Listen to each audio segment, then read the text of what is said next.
noches, Yanilda. Alegrándome de verte. Buenas noches, querido público televidente. Para nosotros es un grato placer nuevamente estar compartiendo esta sección tan importante e interesante. Yanilda, hoy está de fiesta de cumpleaños mi querida hermana Arely Susana López en el barrio de Los López, para la cual envío un gran saludo, mucho afecto y muchas bendiciones hoy en su día, Día del Trabajador, una muchacha fajadora, 1 de mayo, pero que lo celebramos ayer y hoy celebramos el cumpleaños de ella. Excelente, felicitaciones Arely, de mi parte también. Yanila, queremos tocar un tema muy importante que muchos de los televidentes quizás desconocen. Hablar del pH. ¿Qué es el pH? Bueno, quizá algunos piensan que es un título o algo por el estilo, pero enfocándonos en la doctorado. salud. Sí, enfocándonos en la salud, el pH no es más que la medición de los diferentes fluidos de nuestro cuerpo, midiendo la concentración de los iones de hidrógenos del cuerpo. En el caso particular vamos a hablar de lo que es el pH en la orina. Desde que estábamos en la escuela secundaria, escuchábamos en química, en bioquímica, hablar de lo que es el pH, que no es más que la concentración, la concentración de el hidrógeno, es decir, el logaritmo negativo de la concentración de los iones de hidrógeno. Esa es la definición que conocíamos desde pequeños, desde que estábamos en la escuela, pero tenemos que destacar el pH en la vagina, el pH en la orina, el pH en la sangre, que una vez alterado nuestro organismo produce un desequilibrio. Y ese desequilibrio tiene diferentes manifestaciones, dependiendo dónde se esté, qué tipo de fluido se esté estudiando en ese momento. ¿Cómo se manifiesta, por ejemplo, un pH descontrolado? Ok, en el caso de la orina, por ejemplo, podemos ver el pH normal de la orina, se considera entre 6 y 7.5, 8 en algunos casos, ¿verdad? Pero de 6 a 8, normal, ¿verdad? Esos parámetros. Pero no se recomienda que el pH esté por debajo de 6, porque una vez por debajo de 6 está alterado.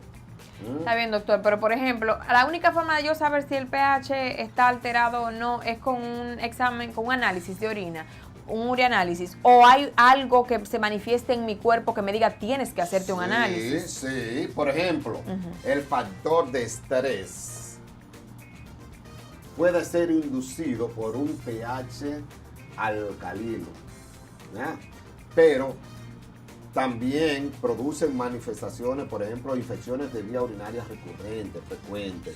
Hay que destacar algo muy importante, que el pH por debajo de 6 es típico de personas que tienen antecedentes de tumores y cáncer en el organismo. Por eso es que de suma importancia conocer nuestro pH, pero también la fatiga extrema puede ser asociada con un pH. Una enfermedad recurrente, inmune, que te dé mucha gripe, muchas cosas, significa que algo está alterando. Entonces, hay que ver el pH. Si está por debajo de 6, por debajo de 7, hablamos de un pH ácido.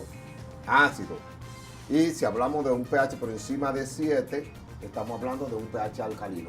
¿Qué pasa con esto? Es más favorable que el pH esté alcalinizado a que esté ácido. ¿Cuáles son los alimentos que pueden producir? Porque también nosotros podemos alterar nuestro pH dependiendo de la dieta. Ok, por ejemplo. Entonces, las carnes rojas favorecen, los embutidos favorecen sobremanera a lo que es un pH ácido, alterado. Okay.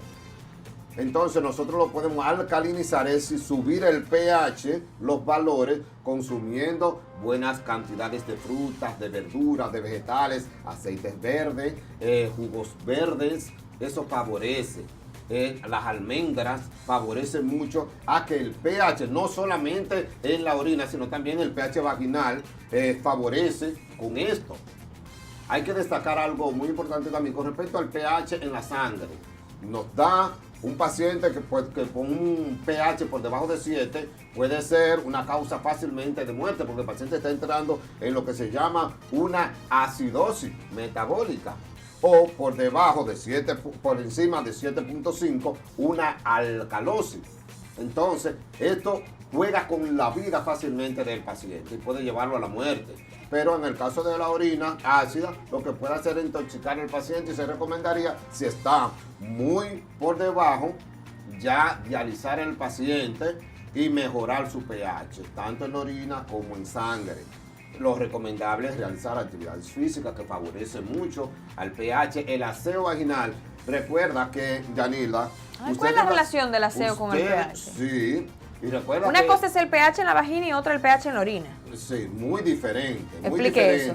Recuerda que depende de lo que tú consumas, de ahí va a ser tu pH.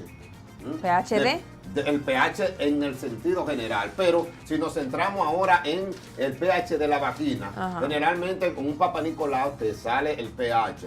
El doctor, hacerte tu evaluación, te dice, no, tu pH está muy ácido o muy alcalino y recomienda algunas fórmulas, algunos jabones. Pero ojo con esto, porque el pH, el jabón o las fórmulas que se utilizan para manejar el pH, lo recomendable es manejarlo solamente en la superficie externa, no introducir jabón para la vagina, sino a nivel del vello púbico. Ahí es que se utilizan los jabones. No introducir una ducha con jabón para la vagina. Eso es muy importante para que ustedes, querido público televidente, tengan mucho cuidado con eso. El agua simplemente, el agua cuando baja ya con el espuma y toda esa cosa, eso se encarga de neutralizar el pH, que para eso es que se utiliza, para mantener un equilibrio en la vagina, porque si lo alcalinizamos mucho o si lo acidificamos mucho, podemos producir alteración y mucha resequedad en la mujer, en la vagina, el flujo se le seca cuando está muy ácido o cuando está muy alcalino, entonces puede producir adverso síntomas, por ejemplo, mucha humedad o algo por el estilo, ¿entiendes? Entonces es muy bueno que ustedes se estén chequeando su pH, que estén comiendo saludable, que estén realizando actividades físicas y además que ingieran los productos que le indique el médico. No tomen cosas a la ligera, nada, de que una botella, que prepárate esto, que unta este jabón o que hazte una ducha vaginal con tal cosa. No, ¿usted no recomienda para nada la ducha? La ducha vaginal no.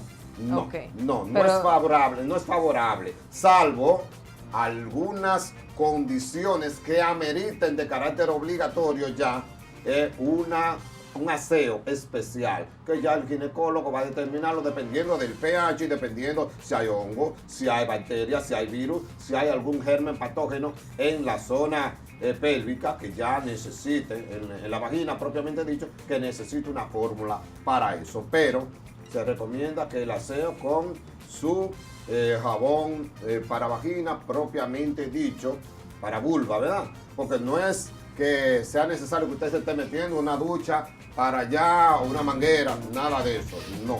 Simplemente un aseo en lo que es, lógico, en lo que es el vello púbico. Hay algo que yo quiero destacar, Yanila. Nosotros, como seres humanos, tenemos una especie de sebo en los genitales, que ese sebo tiene su función, tiene su función tanto en el varón como en la hembra. El esmegma, así es que se llama, el sebo, que protege el introito vaginal y los genitales de muchos gérmenes, y eso es natural, eso es normal, Yanila. Yo sé que tú quizás te da alguna vergüenza. No, yo no he dicho nada. No, para nada, muchas eso es normal. Creen que no pueden tener un poco de sebo porque es un pecado. Recomendaciones. Al igual que el varón.